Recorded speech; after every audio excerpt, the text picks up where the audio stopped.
दोस्तों 13 अप्रैल 1919 का दिन था, यानी बैसाखी का दिन था, जो कि एक बहुत बड़ा पर्व है। और इस दिन पंजाब के अमृतसर में स्थित जलियांवाला बाग में 5000 से ज्यादा लोग एकत्रित हो गए।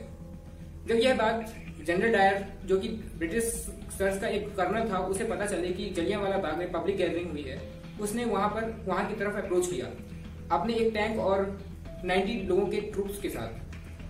और वहां पर जब वो पहुंचा तो वहां जलियांवाला बाग से केवल एक रास्ता था आने जाने का। वो रास्ता बहुत पतला था, बहुत सकरा था। उस रास्ते को उसने टैंक की मदद से ब्लॉक कर दिया और अंदर घुसकर जलियांवाला बाग, जो कि चारों दिशाओं से ऊंची दीवारों से घिरा हुआ था, उस बाग को ब्लॉक कर दिया और अपने ट्रूप को बाग की एक दिशा में तैनात कर दिया। और वहां पे मौजूद बहुत सारे लोग देख के आश्चर्य से देखकर उन्हें खड़े हो गए और उन्हें इंस्ट्रक्शन दिया गया कि आप लोग शांति से बैठ जाएं। मैं बता दूं, वहां पे जितने भी लोग मौजूद थे उनके पास किसी भी प्रकार का कोई हथियार नहीं था अपनी प्रोटेक्शन करने का लिए। उन्हें इंस्ट्रक्शन दिया गया कि आप लोग शांति से बैठ जाए। और डायर ने अपने सैनिकों को यह आदेश दिया, यह इंस्ट्रक्शन दिया कि फायर किया जाए और तब तक फायर करते रहा जाए जब तक उनकी बंदूकों की गोलियां न खत्म हो जाए। और दोस्तों फायरिंग शुरू हो गई। 10 मिनट में 1650 राउंड फायर किए गए। एक बहुत भीषण भगदड़ मच गई। जाहिर सी बात है, भगदड़ तो मचना ही था। दोस्तों लोग अपनी जान बचाने के लिए कई तरीके के उपाय सोचने लगे, उपाय करने लगे। एक कुआं स्थित था वहां पर, अपनी जान बचाने के लिए लोग उसमें तक कूद गए और देखते ही देखते उस कुएं में लाशों का एक ढेर जमा हो गया।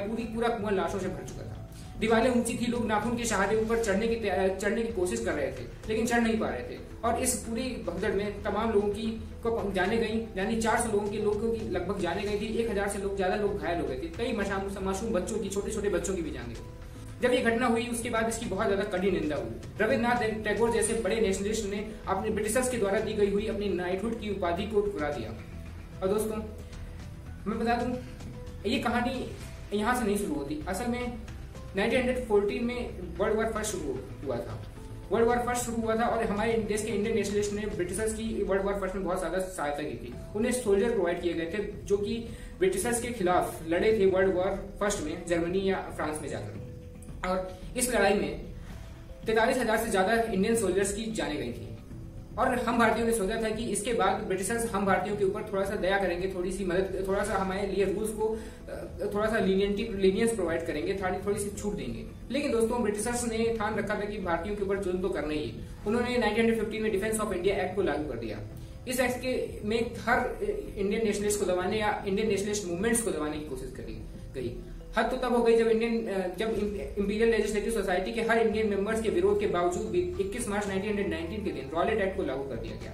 मैं बता दूं पहले ये कि ब्रिटिशर्स हम इंडियन नेशनलिस्ट को एक आतंकवाद के नजरिए से देखते थे। रॉलेट एक्ट का मतलब यानी किसी भी इंडियंस पे या किसी भी इंडियन नेशनलिस्ट पे जब उन्हें हल्का सा भी शक होगा तो उसे उन्हें कैद कर दिया जाएगा 2 साल के लिए विदाउट एनी ट्रायल। 1919 का वो समय था जब गांधी जी एक बड़े नेशनलिस्ट के रूप में जाने लगे थे। जैसा कि उन्होंने सत्याग्रह के मार्ग को फॉलो करके दक्षिण अफ्रीका में रेशियस डिस्क्रिमिनेशन के खिलाफ लड़ाई लड़ी। उसके बाद चंपारण 1917 में चंपारण सत्याग्रह किया। उसके बाद फिर अहमदाबाद मिल स्ट्राइक भी की। इसके बाद भारत में उनकी बहुत बड़ी पकड़ बन चुकी थी और एक बहुत बड़े नेशनलिस्ट के रूप में उन्हें जाना लगा। और जब रॉलेट एक्ट लागू हुआ तब भी उन्होंने उसका सत्याग्रह के माध्यम से उसका विरोध करना उचित समझा और इसका विरोध हुआ। अप्रैल के फर्स्ट वीक तक बहुत ज्यादा कड़ा विरोध हुआ।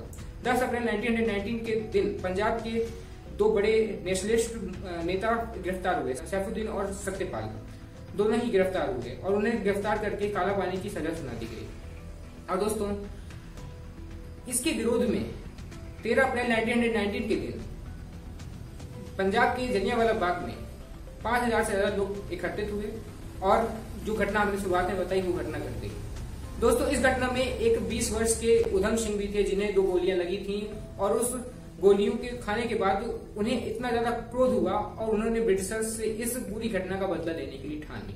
दोस्तों 21 साल बाद 1 अप्रैल 1940 के दिन लंदन के कॉक्सटन हॉल में पंजाब के 1919 में रहे गवर्नर माइकल ओडायर जब वहां पे स्पीच देने के लिए जा रहे थे तब उन्होंने उधम सिंह वहां मौजूद थे। उनके पास हाथ में बंदूक थी। उन्होंने बंदूक निकाल के उनको 2 गोलियां मारी जिसकी वजह से माइकल ओडायर की वहीं पर डेथ हो गई। तो उधम सिंह ने उन्होंने अपने आप को वहीं पर सरेंडर कर दिया और अपनी गवाही में ये तक कहा कि उन्हें अपनी जान की कोई परवाह नहीं है, उन्हें अपनी जान की कोई परवाह नहीं है और उनके मर जाने से उनकी ही तरीके के भारत में तमाम भारतीय जन्म लेंगे। और दोस्तों, उन्होंने यह भी कहा कि ये घटना उन्हें मारना बहुत ज्यादा जरूरी थी, क्योंकि उन्होंने हमारे देश के तमाम निर्दयी तरीके से हमारे देश के निर्दोष लोगों की डेथ की थी, इसलिए उनका मरना बहुत ज्यादा जरूरी था। माइकल डायर का मरना बहुत ज्यादा जरूरी था। इस तरह उधम सिंह ने इस पूरी घटना का एक रिवेंज लिया, एक बदला लिया। दोस्तों, आज भी जलियांवाला बाग में तमाम गोलियों के निशान, जो गोलियां दीवारों में धंस गई थी, उनके निशान आज भी वहां पर मौजूद हैं। और दोस्तों, जब भी आप उन्हें उन गोलियों के निशानों को देखेंगे तब तक आपको अंदर से गुस्सा आता रहेगा, अंदर से आपको बहुत ज्यादा दुख महसूस होगा।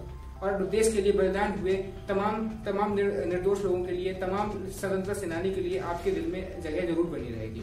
दोस्तों, इस घटना के बाद, यानी जलियांवाला बाग मैसेकर की इस घटना के बाद देश के लिए आजादी के लिए एक जो नजरिया था वो बदल गया था। एक तीव्रता आ गई थी कि आजादी चाहिए ही चाहिए। तमाम नेशनलिस्ट, भगत सिंह जैसे तमाम नेशनलिस्ट और भी एक नई क्रांति के साथ, एक नए विचारधारा के साथ तमाम नेशनलिस्ट उभरे थे और देश को आजाद कराने की जो उत्कंठा थी वो बहुत ज्यादा तीव्र हो चुकी थी, एक नए उछाल में आ चुकी थी, क्योंकि ये घटना बहुत ज्यादा निंदनीय थी, बहुत ज्यादा दुखदपूर्ण थी और इस घटना की निंदा आज भी होती है। दोस्तों, आज इस घटना को 100 साल से अधिक हो चुकी, इस घटना का विरोध जारी है।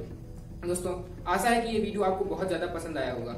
इस वीडियो को लाइक करके हमारा मनोबल बढ़ाने की जरूर कोशिश करिए, ताकि हम इस तरह की वीडियो आपके लिए लाते रहें। और आप हमें कमेंट बॉक्स में यह भी बता सकते हैं कि आप कौन से इस तरह के और टॉपिक्स में वीडियो देखना चाहते हैं या किसी फैक्ट पे वीडियो देखना चाहते हैं, तो आप हमें जरूर बताएं। चैनल को सब्सक्राइब करके बेल आइकन को प्रेस करने की जरूर कोशिश करें। तो धन्यवाद इस वीडियो को देखने के लिए। मिलते हैं और भी किसी इस तरह के अच्छे वीडियो में।